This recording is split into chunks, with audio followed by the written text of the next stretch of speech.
Teman-teman tentu pernah mendengar atau membaca berita mengenai kasus atau konflik tanah pada beberapa bulan lalu yang terjadi di NTT, khususnya Desa Pubabu Besipae, Kecamatan Amanuban Selatan, Kabupaten Timur Tengah Selatan. Nah, pada kesempatan ini teman-teman, saya akan menjelaskan konflik tersebut. Tetapi saya akan memperkenalkan diri saya. Nama saya Agustina Vindi Derosari, NIM 1803030054. Saya mahasiswa semester 5, jurusan Sosiologi, Fakultas Ilmu Sosial dan Ilmu Politik, Universitas Nusa Cendana Kupang. Baik teman-teman, pada video ini merupakan video ujian akhir semester saya dengan judul Kasus Konflik Tanah di Besipae. Baik teman-teman, kita masuk pada penjelasan. Yang pertama, kita masuk pada latar belakang terjadinya konflik tanah adat di Desa Besipae. Desa Pubabu Besipae, Kecamatan Amanuban Selatan, Kabupaten Timur Tengah Selatan, Nusa Tenggara Timur. Pada tahun 1937, hutan Koa atau Pubabu diberi batas berupa 12 tumpuk batu onggolan yang oleh tua adat di sana disebut sebagai onggolan Belanda. Tahun 1939, kawasan itu dipetakan dan disertifikasi menjadi hutan. Hingga saat Indonesia merdeka pun oleh pemerintah diakui sebagai hutan dengan luas 2.500,8 hektare. Pada tahun 1982, pemerintah Indonesia dan Australia membangun kerjasama di bidang peternakan yang dilaksanakan di kawasan tersebut.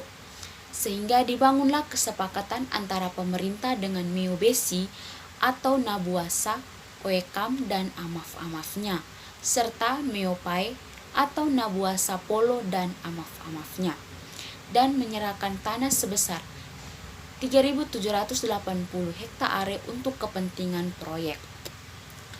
Dari luasan yang diserahkan, termasuk juga di dalamnya kawasan hutan Pubabu sebesar 1.600 hektare, sedangkan sisanya tanah masyarakat tersebar di 4 desa yaitu Linamutu, Mio, Oekam, dan Polo.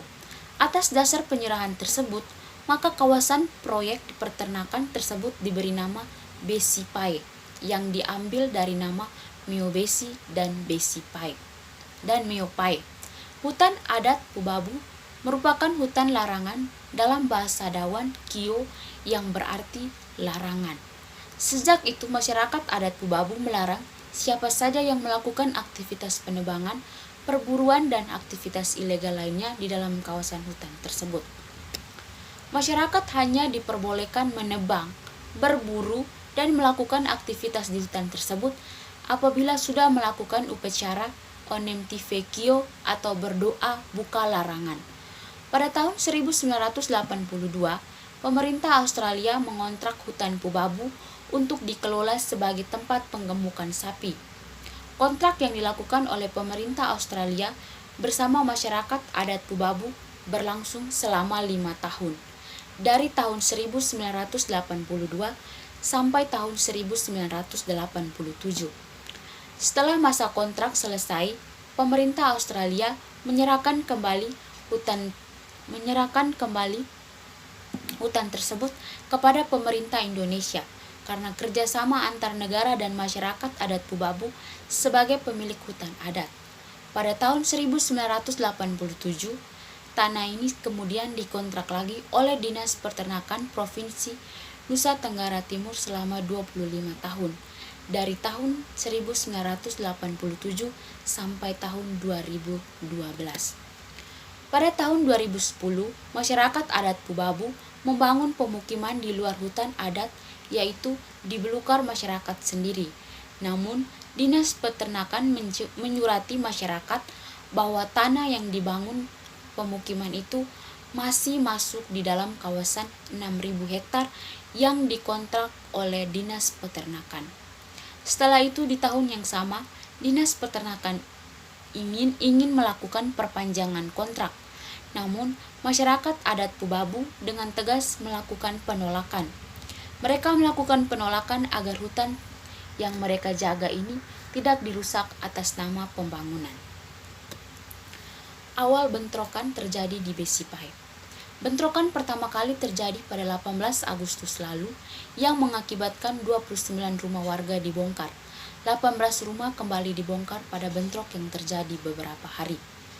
Atas bentrokan itu, pemerintah Provinsi NTT segera mengambil upaya untuk menyelesaikan masalah tersebut. Menurut masyarakat adat Besipae, hanya ingin pengakuan terhadap keberadaan hutan adat Pubabu agar dikembalikan ke masyarakat setempat. Masyarakat meminta pemerintah melaksanakan rekomendasi Komisi Nasional Hak Asasi Manusia agar dilakukan pemetaan ulang terhadap hutan adat Pubabu. Mereka meminta pemerintah menghentikan sementara upaya penggunaan lahan dan dilakukan pendekatan persuasif kepada masyarakat. Masyarakat ingin ada pengakuan terhadap hutan adat. Yang kedua, masyarakat minta supaya pemerintah provinsi betul-betul jangan ada pembiaran terhadap kasus ini. Karena kasus ini sejak 2008, masyarakat melihat ada unsur pembiaraan. Di tahun 2008, pemerintah Provinsi Nusa Tenggara Timur melaksanakan proyek kehutanan dengan menanam anakan mahoni, jati, dan kemiri pada kawasan Besipae. Di dalam kebijakan tersebut juga mengizinkan beberapa warga bermukim dalam kawasan dengan alasan untuk menjaga dan merawat proyek penanaman yang dilakukan. Konflik yang terjadi di hutan adat Pubabu adalah konflik panjang yang bermula sejak tahun 1982. Seiring proyek pencontohan intensifikasi peternakan Besipae kali pertama direncanakan Gubernur NTT kala itu. Usai kontrak pinjam lahan itu habis setelah 5 tahun, keinginan pemerintah untuk kembali memperpanjang kontrak untuk memanfaatkan lahan di sana mendapat penolakan dari masyarakat. Penolakan itu berbuntut pada ambil alih hutan adat Pubabu oleh pemerintah melalui sertifikat hak pakai dengan nomor 00001 yang tertanggal 19 Maret 2013 untuk memanfaatkan lahan seluas 37,8 meter persegi. Sementara itu, Kepala Biro dan Protokol Pemerintahan Provinsi Nusa Tenggara Timur, Marianus Ardu Jelamu, menyebut bahwa sejumlah warga yang menyampaikan penolakan terhadap rencana pemerintah adalah masyarakat pendatang di area hutan adat Pubabu. Yang berikut, model dan pola gerakan sosial yang dilakukan masyarakat dan NGO di kasus tersebut. Pada kasus ini, model dan pola gerakan sosial yang dilakukan yaitu mereka menggunakan gerakan protes di mana gerakan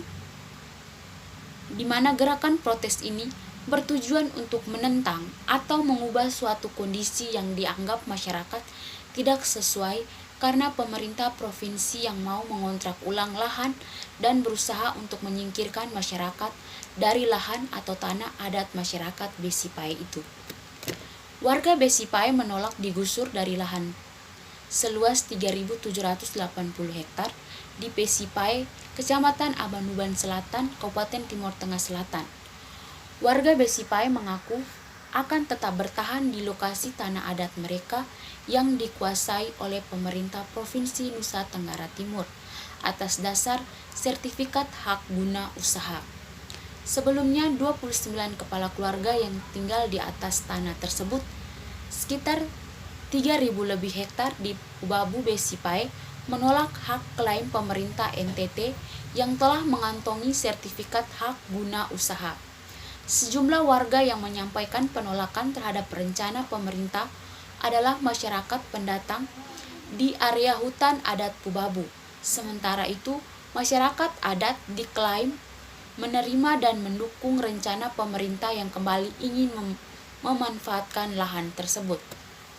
Dinas Peternakan ingin melakukan perpanjangan kontrak, namun masyarakat adat Pubabu dengan tegas melakukan penolakan. Mereka melakukan penolakan agar hutan yang mereka jaga ini tidak dirusak atas nama proyek pembangunan. Masyarakat adat Pubabu meminta pemerintah Provinsi Nusa Tenggara Timur hutan perlindungan intimidasi dan pajak serta mencabut sertifikat hak pakai serta mengembalikan tanah adat Pubabu dan hak masyarakat tanpa syarat. Masyarakat adat menginginkan dan mempercayai hak-hak mereka juga dimandatkan oleh konstitusi negara. Pemerintah provinsi harus memahami psikologi masyarakat yang telah berjuang 12 tahun dan mengetahui keberadaan masyarakat adat Pubabu beserta dengan kepemilikan. Masyarakat adat Besipae kemudian melaporkan pengerusakan rumah yang mengakibatkan mereka kehilangan tempat tinggal ke kepolisian. Kuasa hukum masyarakat adat Besipae, Ahmad Bumi, mengungkapkan selain melaporkan pengerusakan rumah yang mereka alami, masyarakat adat akan menggugat pemerintah daerah terkait sengketa lahan. Pada 2012, masyarakat Besipae menentang keputusan untuk memperpanjang izin atas tanah. Mereka berpendapat bahwa hutan adat diperlukan untuk dikembalikan ke fungsi aslinya sebagai kawasan konservasi yang oleh warga lokal dikenal sebagai Naiskio. Pada Mei silam, Gubernur mengunjungi Desa Mio, di mana warga menyatakan penolakan mereka dengan melarangnya masuk ke wilayah adat dan memblokir jalan. Pemblokiran jalan ini direspon dengan aksi kekerasan untuk membongkar jalan yang dilakukan oleh kepolisian. Hal itu memicu aksi histeris dari para perempuan adat Besipae yang menanggalkan baju mereka sebagai simbol duka cita atas perampasan lahan hutan adat. Sejak saat itu, rumah-rumah masyarakat adat yang menempati hutan adat Lama Laun digusur.